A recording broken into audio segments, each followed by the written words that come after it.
হাজার বছর ধরে আমি পথ হাঁটিতেছি পৃথিবীর পথে, সিংহল সমুদ্র থেকে নিশীথের অন্ধকারে মালয় সাগরে।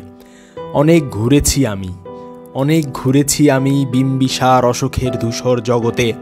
সেখানে ছিলাম আমি আরো দূর অন্ধকারে বিদর্ভ নগরে।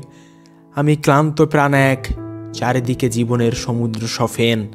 আমারে দুদণ্ড শান্তি দিয়েছিল নাটোরের বনলতা সেন। চুল তার কবেকার অন্ধকার বিদিশার নিশা, মুক্তার শ্রাবস্তির কারুকার্য। অতিদূর সমুদ্রের পর হাল ভেঙেছে নাবিক, হারায়াছে দিশা। সবুজ ঘাসের দেশ যখন সে চোখে দেখে দারুচিনি দ্বীপের ভেতর, তেমনি দেখেছি তারে অন্ধকারে। বলেছে সে, এতদিন কোথায় ছিলেন? পাখির নীরের মতো চোখ তুলে নাটোরের বনলতা সেন। সমস্ত দিনের শেষে শিশিরের শব্দের মতন সন্ধ্যা আসে।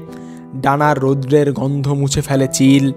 পৃথিবীর সব রং নিভে গেলে পাণ্ডুলিপি করে আয়োজন। তখন গল্পের তরে জোনাকির রঙে ঝিলমিল। সব পাখি ঘরে আসে, সব নদী ফুরায় এ জীবনের সব লেনদেন। থাকে শুধু অন্ধকার আর মুখোমুখি বসিবার বনলতা সেন।